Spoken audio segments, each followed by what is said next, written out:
Hello everybody and welcome back to the channel. I'm Richard and this is Lap of the World.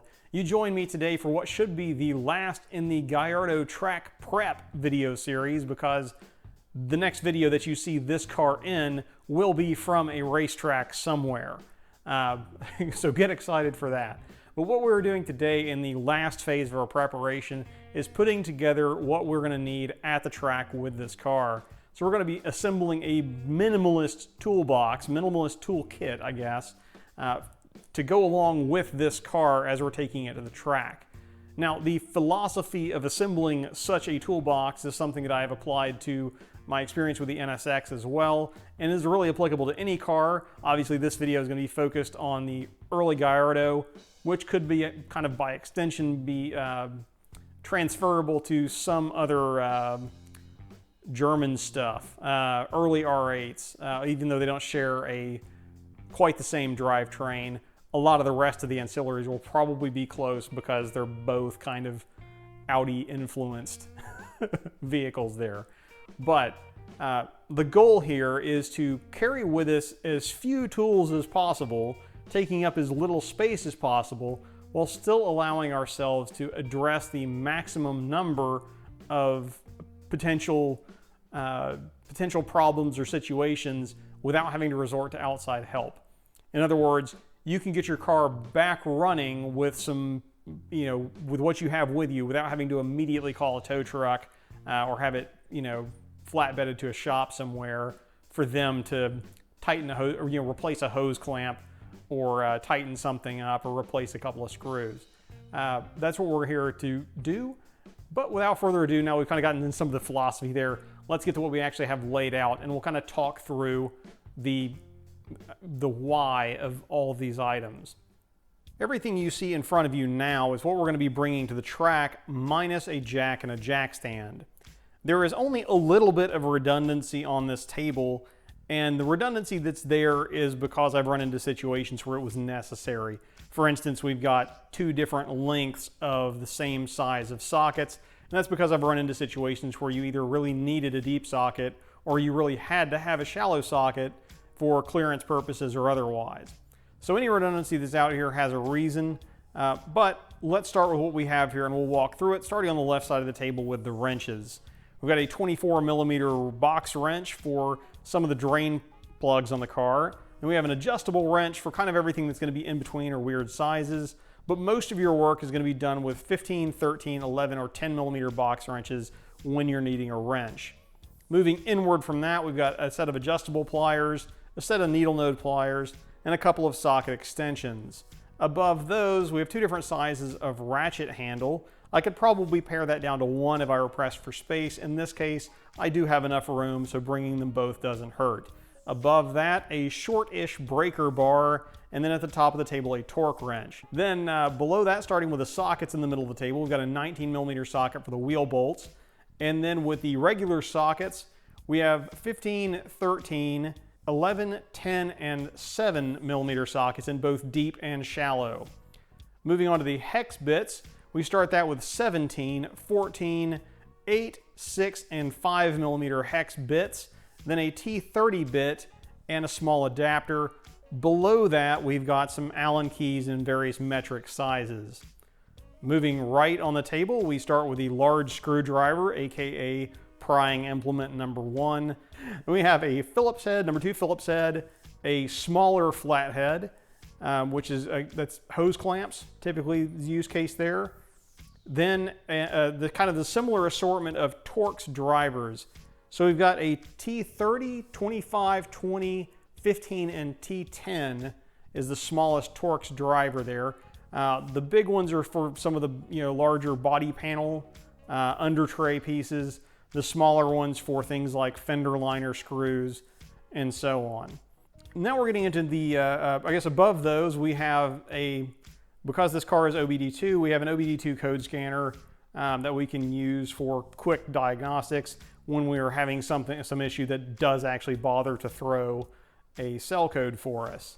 Moving then right on the table, we've got an oil filter wrench in front of the extra oil that we're bringing. Opposite corner at the top of the table, of course, we have spare brake fluid.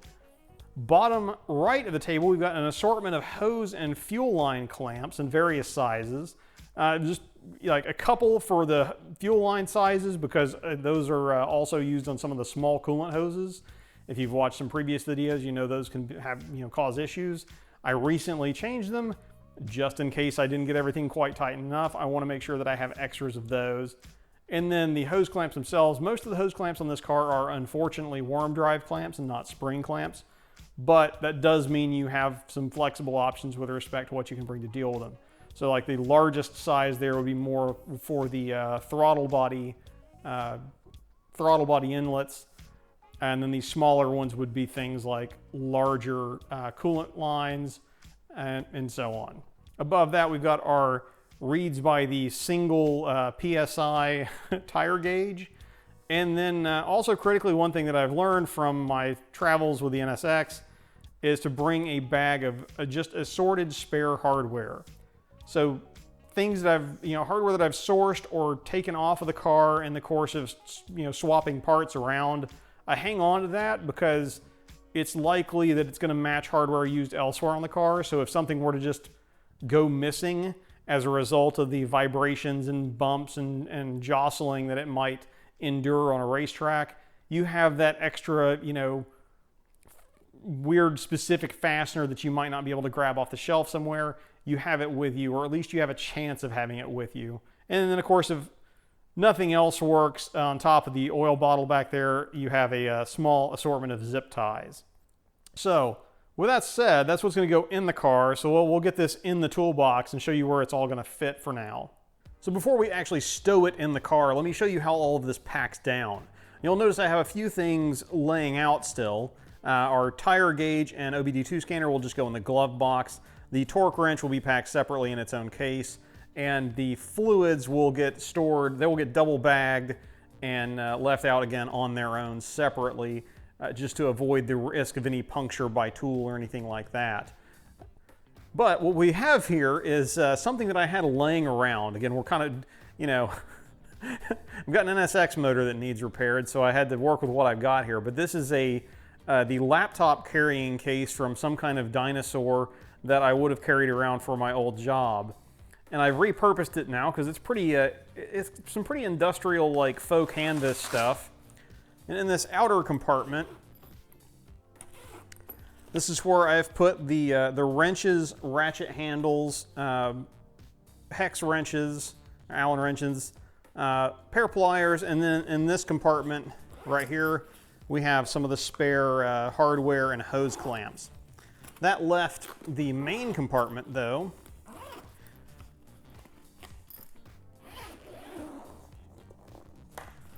Totally available for a little extra stuff as well. So we have up here in the mesh pouches, we've got sockets here and here, and there's nothing else in the lid.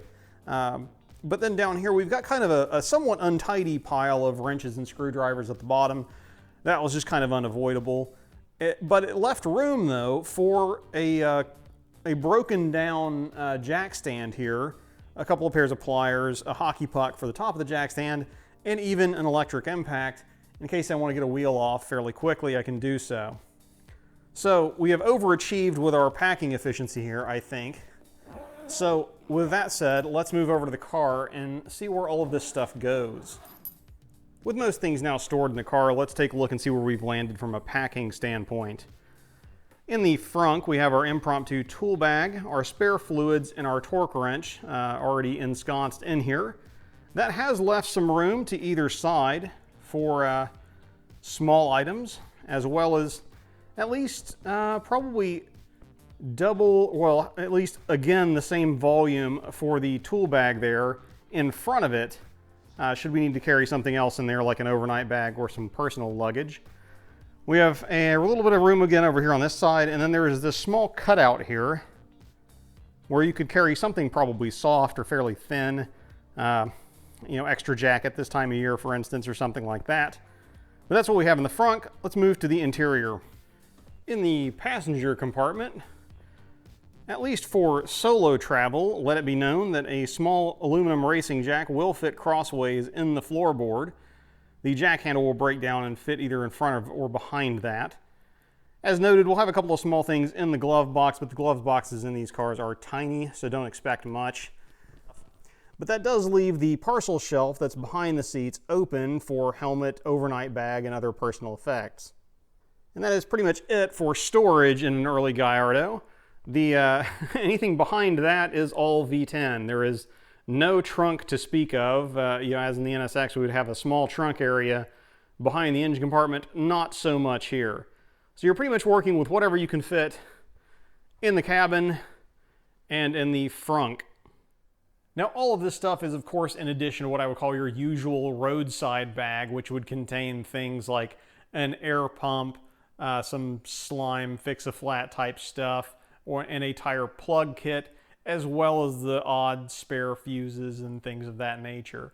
That's kind of things you should have in your car at all time anyway. But we hope you found this kind of informative, and if it didn't, if it's not seeming very relatable to you, then think of it this way: is you don't have to be taking your car to the track. You don't have to have a Lamborghini to apply this packing philosophy.